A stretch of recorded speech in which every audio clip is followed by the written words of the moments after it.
Hi Zephanie, magandang hapon. Of course, everybody knew you parang una bilang isang singer. Now, tuloy-tuloy, parang marami ka ng project sa acting. So, we wanted to know, ikaw ba ngayon ay maka-acting na or maka-music ka pa rin? Wow! Next question, ang hirap.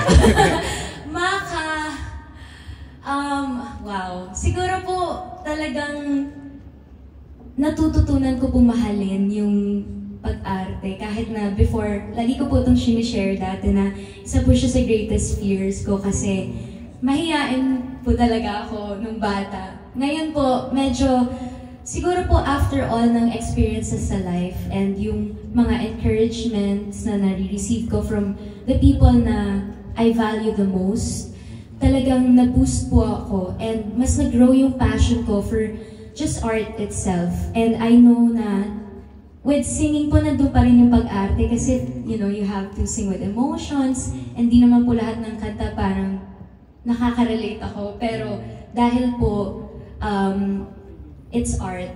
Part po yun yung pag-arte. Kaya feeling ko po ever since nandun talaga siya sa heart ko and mas nag-fire up po siya nung talagang nasabak po ako sa pag-arte. And lahat po ng mga nakatrabaho ko ever since, meron po silang na-impart sa akin na kung bakit mas papamahal po ako sa pag-arte. So, nandun pa rin po yung pagkanta. Mahal ko pa rin po yung pagkanta, pero ngayon, pareho na.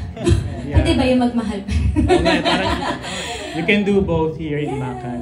Opo, here in Maka actually po, makakakanta at makaka-arte.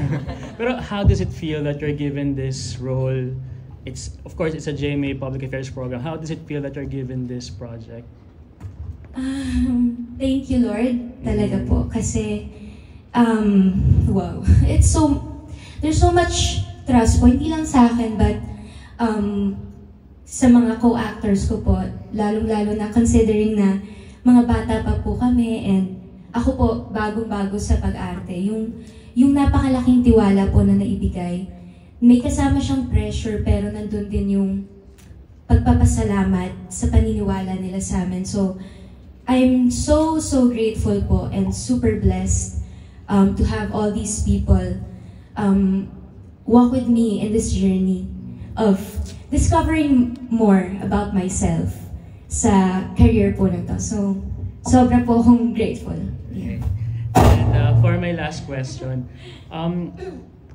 why do you think people of all ages or all generations should watch Maka sa iyong perspective? Dahil makaka-relate po talaga sila. Yeah. And maybe, lagi naman po yun yung sinasabi natin, makaka-relate kayo dito guys sa story. But I think it's really true kasi kami po mismong mga gumaganap dun sa mga characters namin. Kahit kami po, we found similarities, so many similarities po with our characters.